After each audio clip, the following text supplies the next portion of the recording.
This is the Intercontinental Broadcasting Corporation. Sa bagong Pilipinas.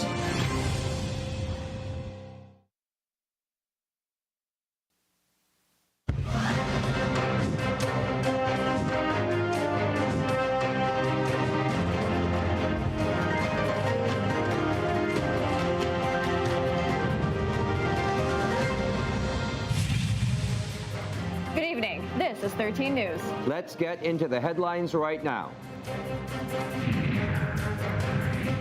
President Ferdinand R. Marcos Jr. signs an executive order aimed at driving local electric vehicle production forward. The 85 peso wage increase in Metro Manila has been put on hold after a lower court ruling.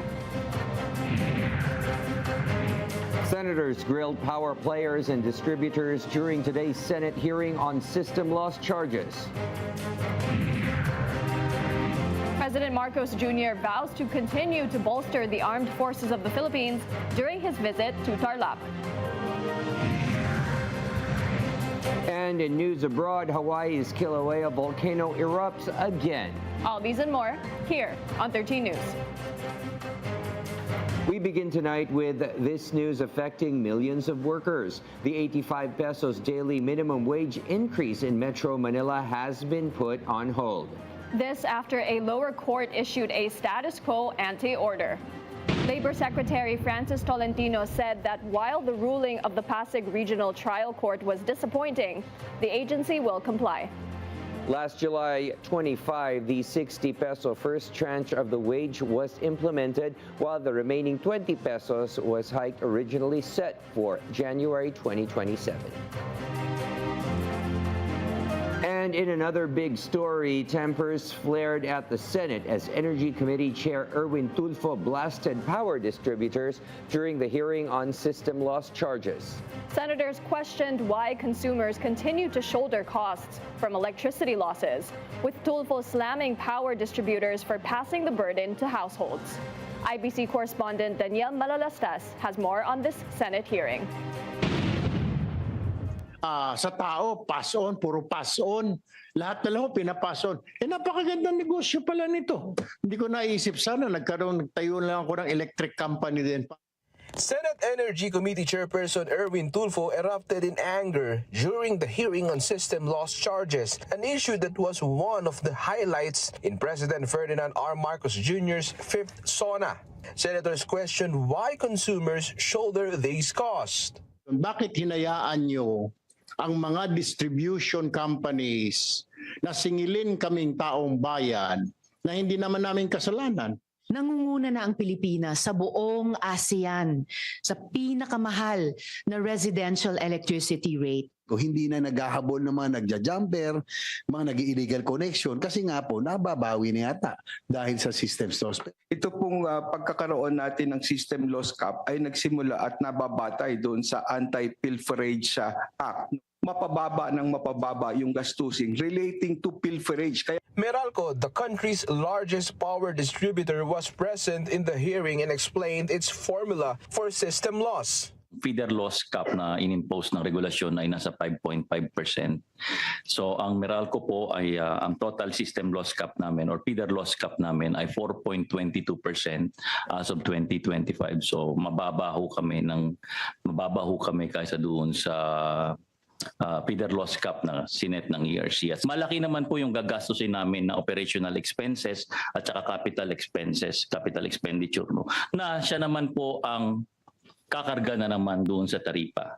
Kasi po, hindi naman papayagan ng any distribution utility na malugi sila dahil sa mga nagnanakaw ng kuryente. But this failed to convince Senator Tulfo. Kung ayaw magkaroon ng losses, di wag ka, lumipat ka na ng negosyo. That's what my point is. That's what the people are saying right now. Bakit kami lagi? Kayo, wala na ba kayong sasagutin na losses? Kailangan nyo maraming tagabantay na mga jumper, etc., illegal metering. Problema nyo ho yun. Other electric companies were also summoned with senators citing service problems. Sa totoo lang ho, sinusukan na kayo ng mga consumer, sinusukan na kayo ng mga tiga Oriental Mindoro. Mataas pa sumingil. Hindi na nahiya, Diyos ko po. But lowering bills means targeting the biggest charge, the generation cost, says Senate President Win Gatchalian. No, so that's why yan ang punto namin ni Senator Risa na dapat ma-audit mabuti at makita natin kung tama ang ipinapasa sa consumers. Before the meeting, the DOE met with the Energy Regulatory Commission and Meralco to discuss further reforms. The Energy Department said Meralco committed to explore operational adjustments to cut rates. Meanwhile, the palace assured reforms are being carefully crafted to avoid burdening Filipinos, investors, and utility firms. Daniel Manalastas, IBC News.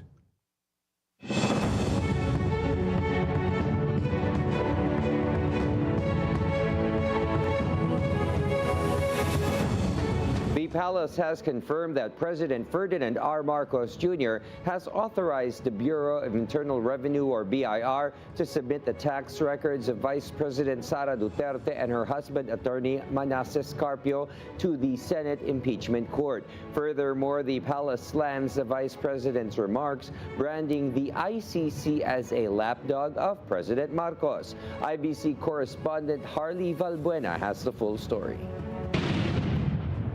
So, ang tinatanong niya ay kung nag-approve na or nagbigay na ng clearance ang Pangulo sa BIR upang mabuksan ang tax records ni VP Sara at saka ni Attorney Mans Carpio. Yes. This was the confirmation of the palace amid the ongoing impeachment trial of Vice President Sara Duterte. Palace Press Officer Undersecretary Claire Castro earlier said that the president will not meddle with the impeachment proceedings as he himself is an impeachable officer. But Yusek Castro assured that the president always follows the law and due process, as she stressed that the public needs to know the truth behind the tax records.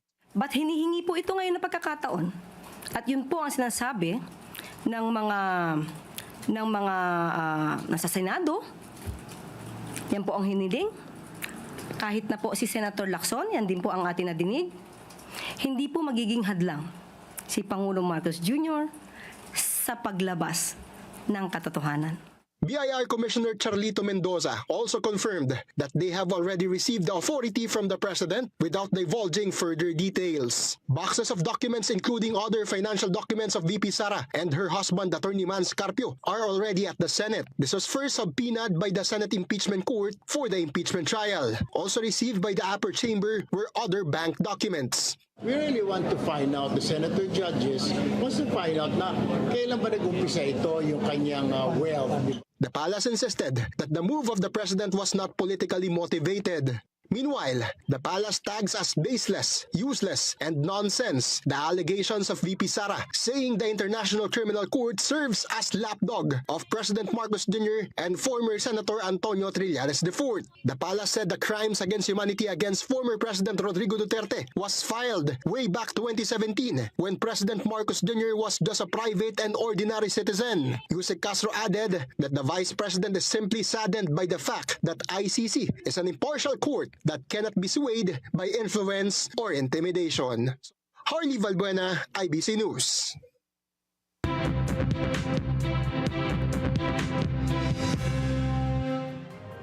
The palace says government is studying reforms in excise and health taxes to offset the 66 billion pesos in revenue loss from President Marcos Jr.'s proposed tax relief package.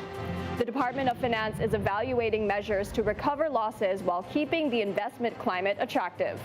Palace Press Officer Claire Castro admitted the revenue gap is significant, but assures the public that all proposals will undergo thorough study. BIR Commissioner Charlito Mendoza vows the agency is ready to carry out the president's tax reform agenda. In his fifth State of the Nation address on Monday, President Marcos Jr. urged measures to expand income tax exemptions to workers earning not more than 350,000 pesos annually, as well as exempting small businesses from minimum corporate income tax. Mendoza said while Congress deliberates, the BIR will push reforms within its authority.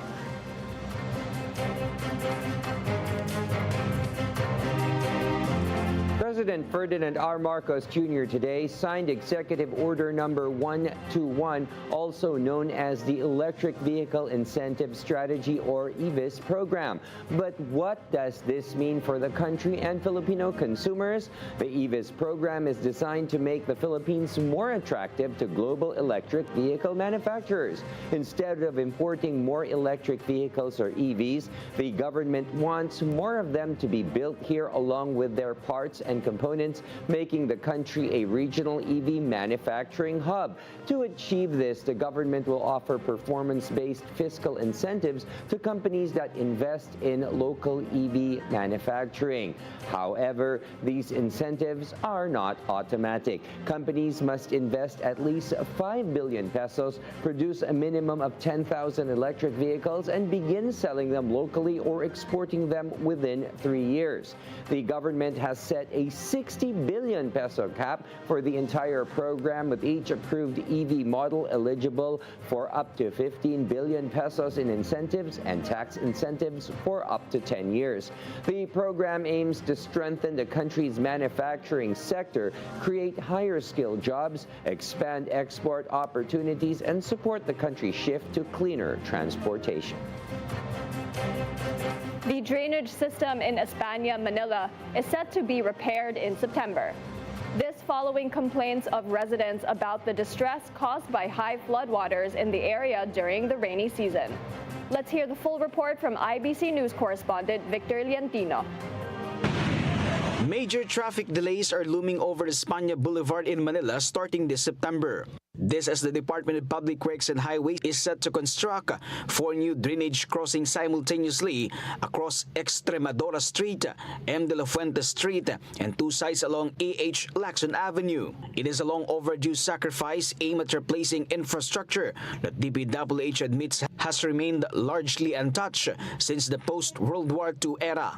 Ang sabi sa akin, ang drainage dito, 1950s pa. Yung drainage dito, hindi pa na-upgrade. Meron nga nagagawang mga maliliit na proyekto, pero yung pag-upgrade talaga, hindi pa nagagawa. Since post-World War II. The target, channel floodwaters faster into nearby esteros and pumping station.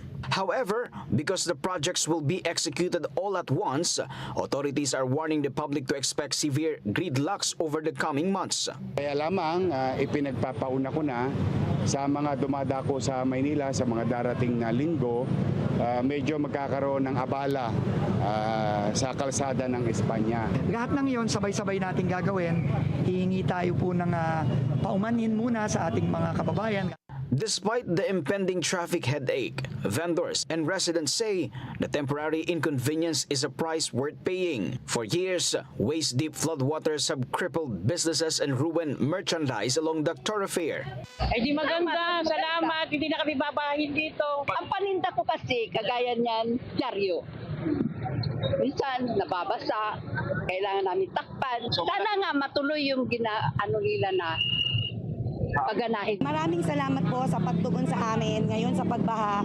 Malaking ginhawa po sa aming mga residente, sa mga mag-aaral, magtatrabaho, sa mga papasok na mababawasan po ang pagbaha dito sa aming area. While DPWH has not released a specific completion date, Secretary Dizon assured the project will take less than a year once operations begin in September. This follows the directive of President Ferdinand Marcos Jr. to fast-track critical flood mitigation works nationwide. Victor Liantino, IBC News.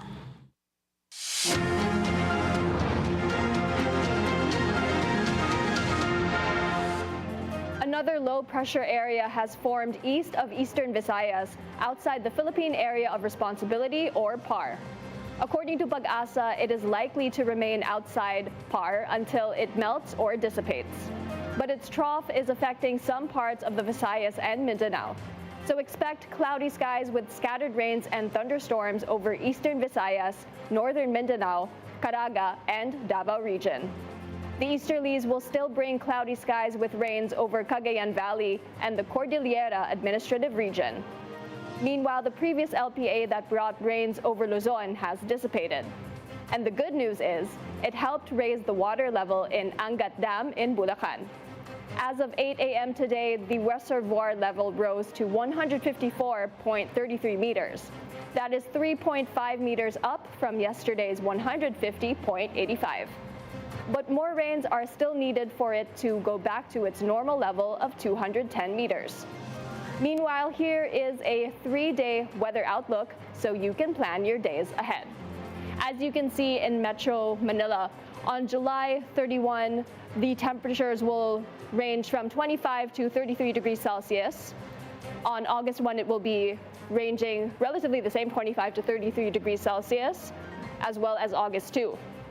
Meanwhile, in Baguio City, July 31 will see temperatures range from 18 degrees Celsius to 23 degrees Celsius and slightly drop as well as increase on August 1 from 17 degrees Celsius to 24, followed by August 2, which is 17 degrees Celsius as well as 24 degrees Celsius. In Metro Cebu, on July 31, there will be 26 degrees Celsius and 33 degrees Celsius range, followed by August 1's 26 to 32 degrees Celsius. As well as on August 2, you will see that the temperatures will range from 26 degrees Celsius to 33 degrees Celsius. And finally, for Metro Davao, the temperatures will be relatively the same at 24 to 32 and 31 degrees Celsius, respectively. Coming up next, President Ferdinand Marcos Jr. expands government support to Tarlac and Pangasinan while warning against fraud involving public funds. Stay tuned. This is 13 News.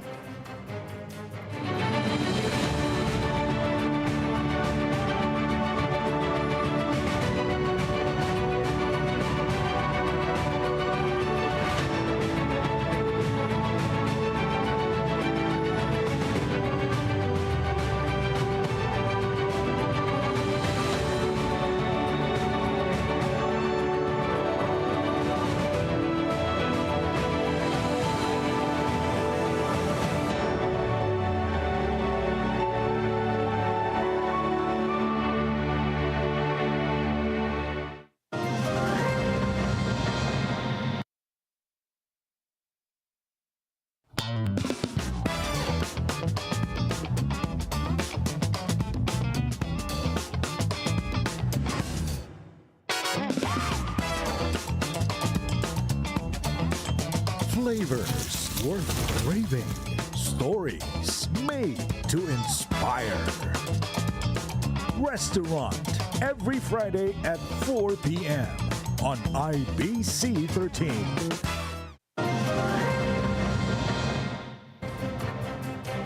The Marcos Jr. administration continues to strengthen the country's defense while delivering assistance programs to communities nationwide. President Ferdinand Marcos Jr. visited the Northern Luzon Command in Tarlac, where he received a briefing to the Armed Forces of the Philippines' readiness and government's commitment in protecting national security. Following the visit, the chief executive distributed 10 kilograms of rice each to more than 3,000 residents of Tarlac under the Bawat Bayan Makikinabang program. The president also gave 200,000 financial assistance to 511 barangays in Tarlac through the Socio-Civic Project Funds, with part of the funds allocated for community projects and educational assistance for presidential scholars. Mas mabilis ang pagbaba ng serbisyo at saka benepisyo na galing sa national government dahil maganda ang pagsasama at pagtulungan ng local government at saka ng national government. At pag natapos na kayo, ay makikita natin na ang buong Pilipinas ay makakaramdam sa kabutihan ninyo, kaalaman ninyo at sa tulong ninyo para pagandahin ang buhay dito sa Pilipinas. Meanwhile, the president also inspected the rehabilitated Suwal fish port in Pangasinan and distributed rice to fishermen, including BFAR personnel recently getting affected by the Chinese Coast Guard's water cannon incident. The government says it remains committed to delivering assistance and supporting local communities nationwide. In other news, 51 protesters were arrested during President Marcos Jr.'s State of the Nation address or SONA last Monday. The Department of the Interior and local government insists there was reasonable cause to arrest the demonstrators, citing vandalism and malicious mischief. Ezra Abad has the details. Department of Interior and Local Government maintains that there was sufficient basis for the arrest of the 51 protesters during President Ferdinand R. Marcos Jr.'s State of the Nation address last Monday. DILG Secretary John Vic Remulla said the Philippine National Police used only the minimum amount of force in apprehending the demonstrators. According to Remulla, the protesters were caught spray painting graffiti on a Meralco substation along Commonwealth Avenue. The DILG chief stressed that the facility is a government property and that the act constituted a violation of the Public Assembly Act of 1985. The 51 were arrested. They were spraying graffiti on government property, and that's a law broken in itself. To stop them, we asked them to stop. They resisted. Authorities said 12 of those arrested were minors. Meanwhile, 9 individuals underwent inquest proceedings for alleged violations, including vandalism, malicious mischief, obstruction of justice, and disobedience to a person in authority. You may not agree with the tactics you use, but no one was grievously hurt, and the crime was stopped, and the protests were peaceful. The Quezon City Police District later released 30 individuals and the 12 minors on the same day. Ezra Abad, IBC News. The Presidential Communications Office, or PCO, has conducted a tree planting activity at the La Mesa watershed in Quezon City. Employees from the Philippine Information Agency, the Philippine News Agency, and the People's Television Network also took part in the event. Such initiative reflects the PCO's support to environmental care and fighting climate change effects. The activity also aims to help restore forests, preserve Metro Manila's watershed, and raise public awareness regarding the importance of environmental protection.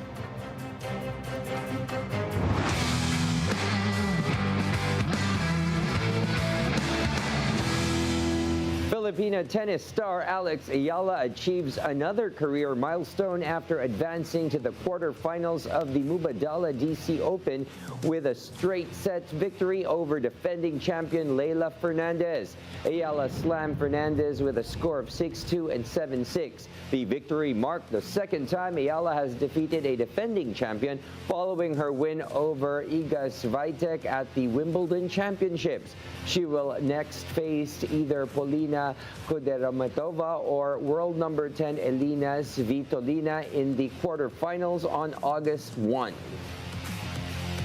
World-renowned Filipina athlete Precious Cabuya is set to represent the Philippines at the 2026 Obstacle Course Racing or OCR World Championships in Limerick, Ireland. Cabuya is the country's lone representative in the tournament and enters the competition as a 5-time 100-meter obstacle world record breaker and a Guinness World Record holder. She will carry the Philippine flag with determination and world-class talent as she aims for another strong performance against the world's best from August 6 to 9.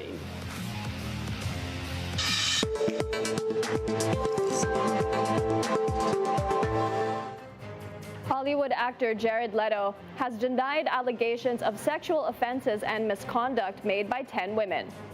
The allegations were featured in the BBC documentary Jared Leto, Hollywood's Dark Secret, which details claims dating from 2002 to 2016. The accusations include alleged sexual assault, claims involving minors, as well as alleged threats of violence. Leto has denied the allegations, claiming they are absolutely and categorically false.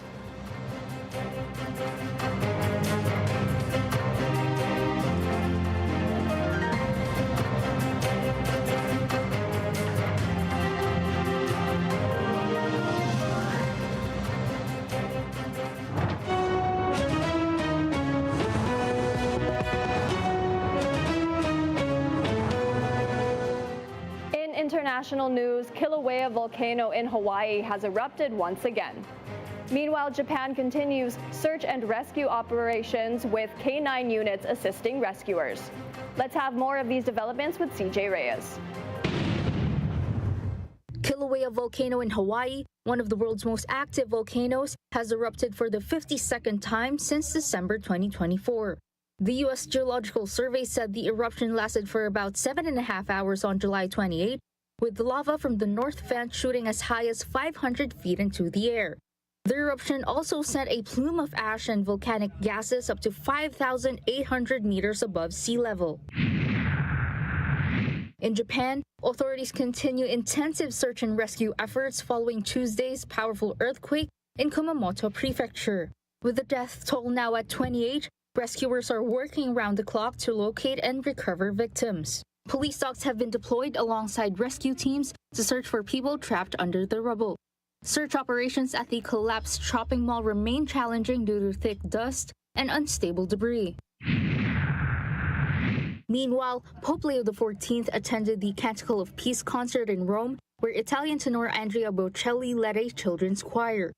The event commemorated the 800th anniversary of the death of Saint Francis of Assisi, who's known for his message of simplicity, peace, and care for creation. Amid the ongoing conflicts in the Middle East and Ukraine, Pope Leo also offered a prayer for peace. CJ Reyes, IBC News. Before we wrap up tonight's newscast, we bring you the results of the PCSO's 9 p.m. lottery draws. For the Lotto 642, the winning numbers are 26, 17, 23, 39, 15, and 38 with a jackpot price of 13,369,052 pesos and 18 centavos. For the Super Lotto 649, the winning combination is 36, 25, 44, 2, 47, and 1 with a jackpot price of 25,069,159 pesos and 31 centavos. For the 6D Lotto, the winning combination in exact order is 0, 9, 5, 7, 6, and 1. For the 3D Lotto, the winning numbers are 2, 6, and 0. And finally, for the 2D Lotto draw, the winning numbers are 17 and 13. There is no winner for the Lotto 642 and the Super Lotto 649.